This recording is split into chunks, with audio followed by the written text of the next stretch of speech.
خانہ کعبہ کو کون تباہ کرے گا؟ رسول اللہ صلی اللہ علیہ وسلم نے فرمایا، میرے بعد ایک ایسا شخص آئے گا جو خانہ کعبہ کو گرا دے گا اور پھر کعبے کے ٹکڑے کر کے انہیں سمندر میں بہائے گا، غلاف کو پھاڑے گا اور اپنے لیے چادر بنا لے گا۔ صحابہ نے پوچھا، اس آدمی کی نشانی کیا ہوگی؟ حضور صلی اللہ علیہ وسلم نے فرمایا، وہ ایسے ملک سے نکلے گا جہاں کے لوگ بسم اللہ الرحمن الرحیم۔ محترم ناظرین، خانہ کعبہ مکہ مکرمہ کے ایک نشینی علاقے میں واقع ہے جہاں پرانے زمانے میں بارش اور سیلاب کا پانی جمع ہو جایا کرتا تھا۔ اس سے اس کی دیواریں اور اندرونی حصے کو کافی نقصان پہنچتا تھا۔ پانی کی روک تھام کے لیے اس زمانے میں خانہ کعبہ کے باہر ایک بند بنوایا گیا، لیکن یہ بند بھی پانی کی ریلوں کے آگے نہ ٹھہر سکا اور بار بار ٹوٹنے کے بعد آخرکار بالکل منہدم ہو گیا، جس کی بعد عمارت کو زیادہ نقصان پہنچتا رہا۔ یوں ہوتے ہوتے صورتحال اس قدر بگڑ گئی کہ ایک زمانے میں یوں دکھائی پڑنے لگا جیسے کعبے کی خستہ عمارت عنقریب دھڑام سے آ گرے گی۔ اہل مکہ اس صورتحال سے بہت پریشان رہتے تھے۔ وہ کعبے کی خستہ اور وسیع حصوں کو گرا کر نہیں از سر تو تعمیر کرنا چاہتے تھے، مگر بات یہ تھی کہ ایام جاہلیت سے ان کے یہاں تصور چلا آتا ہے کہ خانہ کعبہ کا کوئی حصہ گرانے سے خدا کا عذاب نازل ہوتا ہے، اس لیے کسی کو بھی مرمت کا حوصلہ نہیں پڑتا تھا۔ ادھر مسلسل سیلابوں اور شہر سے آنے والے پانی میں خانہ کعبہ کی فضل کو اس قدر کمزور کر دیا تھا کہ فوری مرمت لازمی ہو گئی تھی، اور حضور نبی کریم صلی اللہ علیہ وسلم تب بے حد خلیق اور منصار تھے۔ آپ صلی اللہ علیہ وسلم اجتماعی اور فلاحی معاملوں میں اہل مکہ کے ساتھ مل جل کر رہا کرتے تھے، اور آپ صلی اللہ علیہ وسلم کو بھی خانہ کعبہ کی خستہ حالی کی فکر رہتی تھی، بلکہ اس عوامی تشویش کا احساس آپ صلی اللہ علیہ وسلم کو سب سے زیادہ لاحق تھا۔ خانہ کعبہ کی تعمیر نو کو اہلیت ملنے میں کئی باتوں کا دخل ہے۔ چنانچہ کعبے کے بیچ میں ایک کنواں ہوتا تھا، زیارت کے لیے آنے والے اس کنویں میں اپنے نذرانے پھینک دیا کرتے تھے۔ ایک دفعہ کسی نے اس کنویں سے کئی قیمتی اشیاء چرا لی۔ چور کو چوری میں اس لیے بھی آسانی ہو جاتی تھی کہ کعبے کی دیواریں نیچی بھی تھیں اور کچی بھی تھیں، ان پر کوئی چھت بھی نہ تھا۔ بہت کوششوں کے باوجود چور کو پکڑ لیا گیا۔ جرم کی پیدائش میں اس کے دونوں ہاتھ کاٹ لیے گئے، مگر نذرانوں والے کنویں سے مال و دولت کو مزید چوری بچانے کے لیے خستہ دیواروں کو گرا کر پختہ دیواریں بنانا اور ان پر چھت تعمیر کرنا ضروری تھا۔ اس کے علاوہ ایک دلچسپ واقعہ بھی اس کام پر فوراً توجہ کا سبب بن گیا۔ چنانچہ کعبے کے اس کنویں میں جس میں لوگ اپنے نذرانے پھینک دیا کرتے تھے، اس کنویں میں ایک پھندار ناگ بھی رہتا تھا۔ وہ دن کے وقت کنویں سے نکل کر کعبے کے منڈیر پر بیٹھ جایا کرتا تھا اور مزے سے دھوپ سیکا کرتا تھا۔ اگر کوئی شخص اس کے نزدیک جانے کی کوشش کرتا تو وہ پھن پھیلا پھیلا کر خوفناک فنکار کرتا اور ڈسنے کو لپکتا، جس سے سب لوگ بھاگ کھڑے ہوتے۔ مرمت اور تعمیر نو کا کام شروع ہونے میں اس سانپ کا خوف بھی بڑھ چکا تھا، مگر پھر یوں ہوا کہ انہی دنوں میں ایک بڑا سا عقاب اڑتے اڑتے ادھر آ نکلا۔ وہ بجلی کی طرح سانپ پر لپکا اور اسے دبوچ کر لے اڑا، اور حضرت ابن عباس رضی اللہ تعالیٰ فرماتے ہیں کہ وہ سانپ جو خانہ کعبہ کے اندر تھا، جس وقت قریش نے خانہ کعبہ کی تعمیر کا ارادہ کیا تھا تو عقاب پرندے نے اس سانپ کو خانہ کعبہ سے آ کر اٹھا لیا اور اس کو لے جا کر ہجوم کے اندر ڈال دیا تھا، اور وہاں کی سرزمین نے اس سانپ کو نگل لیا تھا۔ چنانچہ یہی جانور قیامت کے قریب صفا کے پاس سے نکلے گا اور لوگوں سے ہم کلام ہوگا، جسے دابۃ الاراض کے نام سے پہچانا جاتا ہے۔ یہ جانور زمین سے اس طرح نکلے گا جیسے بچہ ماں کے پیٹ سے پیدا ہوتا ہے۔ بہرحال سانپ کے خاتمے کے بعد لوگ یوں محسوس کرنے لگے جیسے خانہ کعبہ کی تعمیر نو کے لیے خدا نے اس کا راستہ صاف کر دیا ہے۔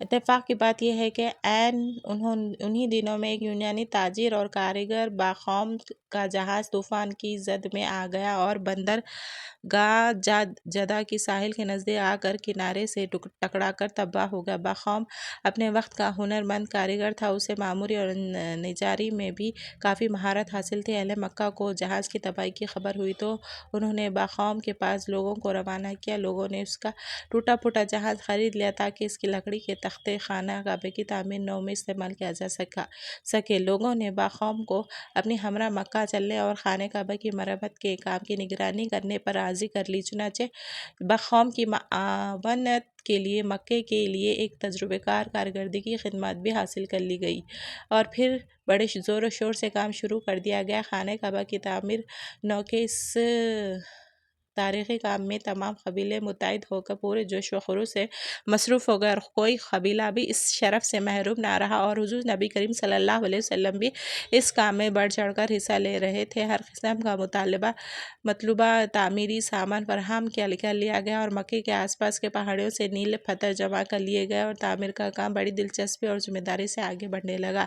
جب دیواریں 5-6 فٹ کے لگ بھگ اٹھ گئی تو حجر اسود کو اس کی پرانی جگہ پر نصب کرنے کا مرحلہ درپیش ہوا۔ اس مقدس پتھر کو اٹھا کر اس کی قدیم روایتی جگہ پر رکھنا ایک ایسا بڑا اعزاز تھا جسے حاصل کرنے کے لیے ہر قبیلہ خواہشمند تھا۔ چنانچہ اس نازک معاملے پر گرما گرمی بحث بازی کا سلسلہ چھڑ گیا اور جلد ہی نبوت کا تلخ کلامی اور تو میں تک جا پہنچی اور کوئی قبیلہ بھی اپنے حق سے دستبردار ہونے پر رضامند نہ تھا۔ ٹکرار لمبی ہوتی گئی تو وہ معاملہ جنگ و جدل کی صورت اختیار کر گیا۔ آنا فانا تلواریں کھینچی گئیں اور وہ خون خوار درندے مرنے اور مرانے پر آمادہ ہو گئے۔ ایک جنگجو قبیلے نے تو حد ہی پار کر دی۔ انہوں نے صاف صاف کہہ دیا کہ وہ کسی اور قبیلے کو حجر اسود نصب کرنے کی ہرگز اجازت نہیں دیں گے اور پرانے زمانے میں عرب میں وہ دستور تھا کہ جب کوئی شخص کسی مفاد کے لیے جان دینے کی قسم کھاتا تو انسانی خون سے بھرے ہوئے پیالے میں اپنی انگلیاں ڈبو لیتا تھا۔ چنانچہ اس وحشی قبیلے کا سردار خون سے لبالب کٹورا خانہ کعبہ میں اٹھا لایا اور قبیلے کے سب تندو تیز نوجوانوں نے خون میں ہاتھ ڈبو کر عہد کیا کہ اگر کسی اور قبیلے نے حجر اسود نصب کرنے کی جرات کی تو وہ سب کے سب کٹ مریں گے۔ غرض کہ پورے 4 دن تناؤ اور تصارم کی یہ خوفناک کیفیت لوگوں کے اعصاب پر بری طرح سوار ہو رہی تھی اور یوں دکھائی دیتا تھا کہ قتل و غارت کا سلسلہ کسی بھی وقت سارے مکہ کو اپنی لپیٹ میں لے سکتا ہے۔ چنانچہ قریش کا ایک بوڑھا سردار بہت دانشمند اور ذہن مند تھا۔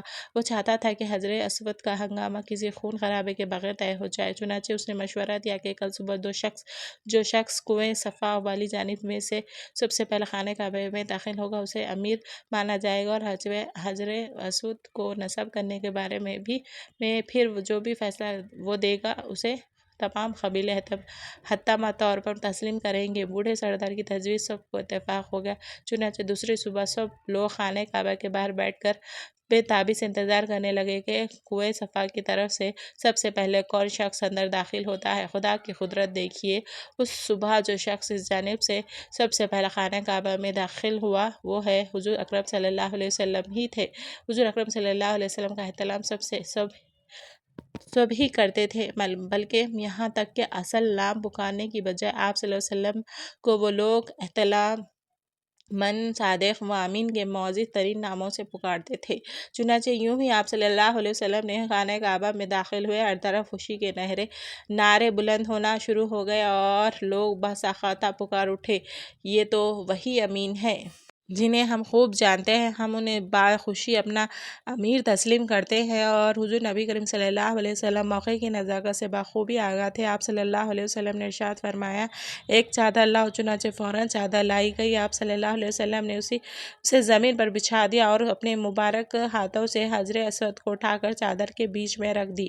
پھر تمام قبیلوں کے منتخب نمائندوں سے فرمایا، اب تم سب اس چادر کے کنارے تھام لو اور اسے اٹھا کر اسے اس مقام تک لے جاؤ جہاں حجر اسود نصب ہونا ہے۔ چنانچہ سب لوگ چادر کے کنارے تھامے خوشی خوشی اس مقام پر پہنچ گئے۔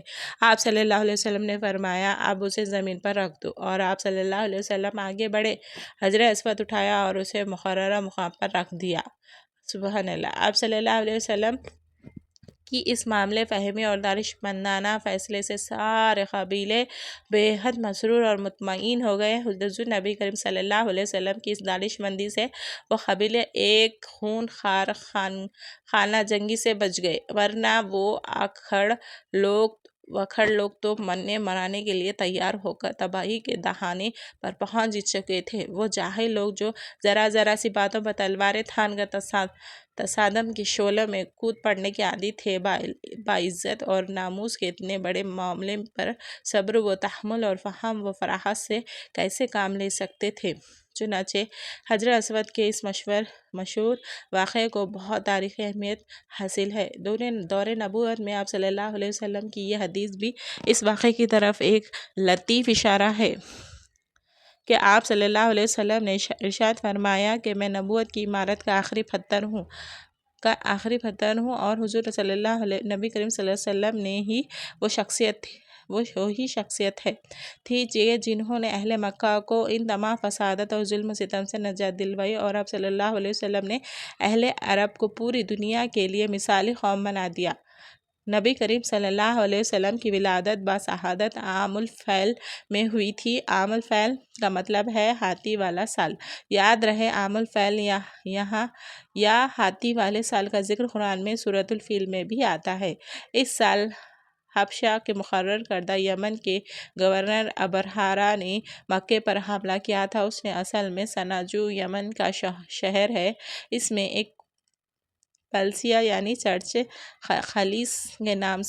الخلیس کے نام سے تعمیر کیا تھا، اور چونکہ وہ مسیحا تھا تو اس لیے وہ چاہتا تھا کہ عرب کے مکہ جانے کے بجائے اس کلیسا کو مرکز بنائے۔ جب یہ ممکن نہ ہوا تو اس نے خانہ کعبہ کو تباہ کرنے کی ٹھانی۔ ناظرین، آج کی اس ویڈیو میں ہم آپ کو ابرہہ کے اس حملے کا مکمل واقعہ تفصیل کے ساتھ سنانے والے ہیں۔ یاد رہے کہ یہ واقعہ فیل بھی کہلاتا ہے۔ اس واقعے کو واقعہ فیل کا نام کیوں دیا جاتا ہے یہ بھی آپ کو بتائیں گے، اور اس کے ساتھ آپ کو یہ بھی بتائیں گے کہ ابرہہ کون تھا اور آپ صلی اللہ علیہ وسلم کی ولادت اس واقعے کے کتنے دن بعد ہوئی۔ ناظرین، یہ واقعہ کچھ اس طرح ہے کہ ابرہہ یمن کا عیسائی حاکم تھا۔ حج کے دنوں میں اس نے دیکھا کہ لوگ بیت اللہ کا حج کرنے جاتے ہیں۔ اس نے اپنے لوگوں سے پوچھا، یہ لوگ کہاں جاتے ہیں؟ اسے جواب ملا، بیت اللہ کا حج کرنے کے لیے مکہ جاتے ہیں۔ اس نے پوچھا، بیت اللہ کس چیز کا بنا ہوا ہے؟ اسے بتایا گیا پتھروں کا ہے۔ اس نے پوچھا کہ اس کا لباس کیا ہے؟ بتایا گیا ہمارے یہاں سے جو دھاری دار کپڑا جاتا ہے اس سے اس کی پوشاک تیار ہوتی ہے۔ ابرہہ عیسائی تھا۔ ساری بات سن کر اس نے کہا، مسیح کی قسم، میں تم لوگوں کے لیے اس سے اچھا گھر تعمیر کروں گا۔ اس طرح سے اس نے سرخ، سفید، زرد اور سیاہ پتھروں سے ایک گھر بنوایا، سونے اور چاندی سے اس کو سجایا، اس میں کئی دروازے رکھوائے، اس میں سونے کے پتھر جڑوائے، اس کے درمیان جوہر لگائے، اس مکان میں ایک بڑا سا یاقوت لگوایا، پردے لگوائے، وہاں خوشبوئیں سلگانے کا انتظام کیا۔ اس کی دیواروں پر اس قدر مشک ملا جاتا تھا کہ وہ سیاہ رنگ کی ہو گئی، یہاں تک کہ جوہر بھی نظر نہیں آتے تھے۔ پھر لوگوں نے کہا، اب تمہیں بیت اللہ کا حج کرنے کے لیے مکہ مکرمہ کی ضرورت نہیں رہی، میں نے یہیں تمہارے لیے بیت اللہ بنوا دیا ہے، لہٰذا اب تم اس کا طواف کرو۔ نعوذ باللہ! اس طرح کچھ قبائل کئی سال تک اس کا حج کرتے رہے، اس میں اعتکاف کرتے رہے، حج والے مناسک بھی یہیں ادا کرتے رہے۔ عرب کے ایک شخص نفیل خشمی سے یہ بات برداشت نہ ہو سکی، وہ اس مصنوعی خانہ کعبہ کے خلاف دل میں کھڑکتا رہا۔ آخر اس نے دل میں ٹھان لی کہ وہ ابرہہ کی اس عمارت کو گندہ کر کے چھوڑے گا۔ پھر ایک رات اس نے چوری چھپے بہت سی گندگی اس میں ڈال دی۔ ابرہہ کو معلوم ہوا تو سخت غضبناک ہوا۔ وہ کہنے لگا، یہ کارروائی کس عرب نے اپنے خانہ کعبہ کے لیے کی ہے؟ میں اسے ڈھا دوں گا، اس کا ایک ایک پتھر توڑ دو۔ اس نے شام و حبشہ کو یہ تفصیلات لکھ دی، اس سے درخواست کی کہ وہ اپنا ہاتھی بھیج دے۔ اس ہاتھی کا نام محمود تھا۔ یہ اس قدر بڑا تھا کہ اتنا بڑا ہاتھی روئے زمین پر دیکھنے میں نہیں آیا تھا۔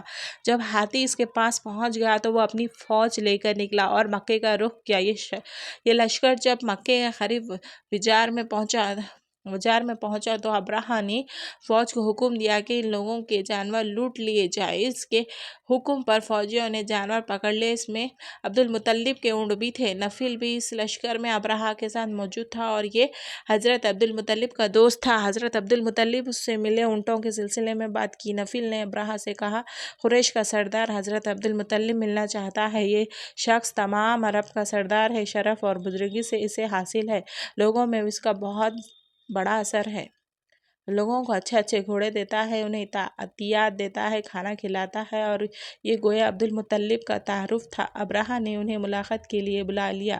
ابراہا نے ان سے پوچھا، بتائیے آپ کیا چاہتے ہیں؟ انہوں نے جواب دیا، میں چاہتا ہوں میرے اونٹ پیچھے واپس مل جائے۔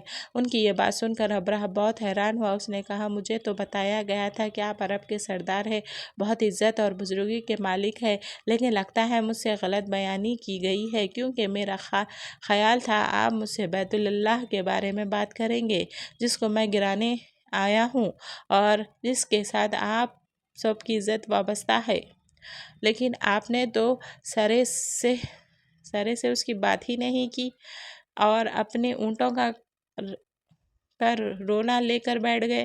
یہ کیا بات ہوئی؟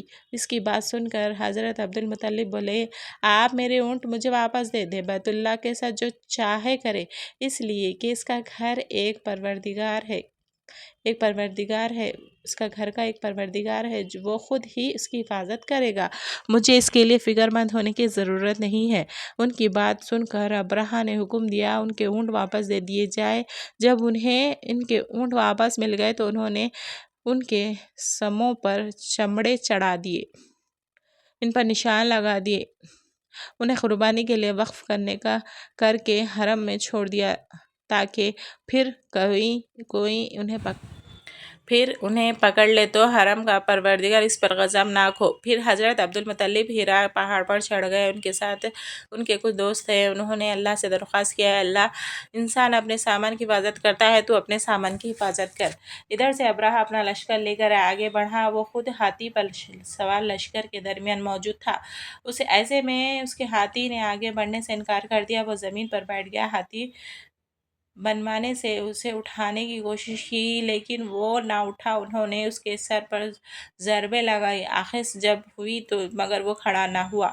کچھ سوچ کر انہوں نے اس کا رخ یمن کی طرف کیا، وہ فوراً اس طرف چلنے لگے، اور اس کا رخ پھر مکے کی طرف کیا گیا تو وہ پھر رک گیا۔ ہاتھی بانوں نے یہ تجربہ بار بار کیا، آخر ابراہا نے حکم دیا تھا کہ شراب پلائی جائے تاکہ نشے میں اسے کچھ ہوش نہ رہ جائے اور ہم اسے مکے کی طرف آگے بڑھا سکیں۔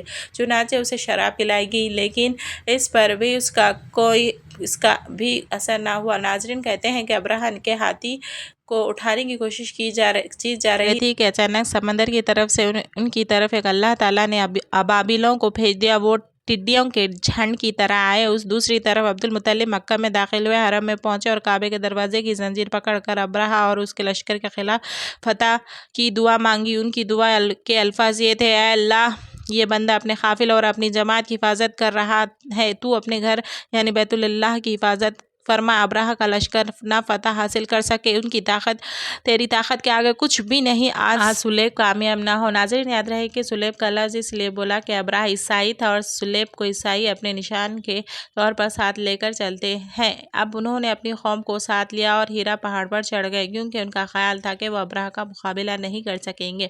اور پھر اللہ تعالیٰ نے پرندوں کے جھنڈ کے جھنڈ بھیج دیے۔ یہ پرندے چڑیا سے قدرے بڑے تھے، ان میں سے ہر پرندے کی چونچ میں پتھر کے 3 ٹکڑے تھے۔ یہ پتھر پرندوں نے ابراہا کے لشکر پر گرانے شروع کیے۔ جوں ہی یہ پتھر ان پر گرے، ان کے ٹکڑے ٹکڑے ہو گئے، بالکل اسی طرح جیسے آج کسی جگہ کے اوپر سے بم گرایا جائے تو جسموں کے ٹکڑے اڑ جاتے ہیں۔ اور ابراہا کا ہاتھی محمود البتہ ان کی کنکریوں سے محفوظ رہا، باقی سب ہاتھی ہی تہس نہس ہو گئے۔ ناظرین کہا جاتا ہے کہ یہ ہاتھی سینکڑوں کی تعداد میں تھے، سب کے سب کھائے ہوئے بھوس کی مانند ہو گئے، جیسا کہ سورۃ الفیل میں آتا ہے۔ ناظرین کہا جاتا ہے کہ ابراہا اور اس کے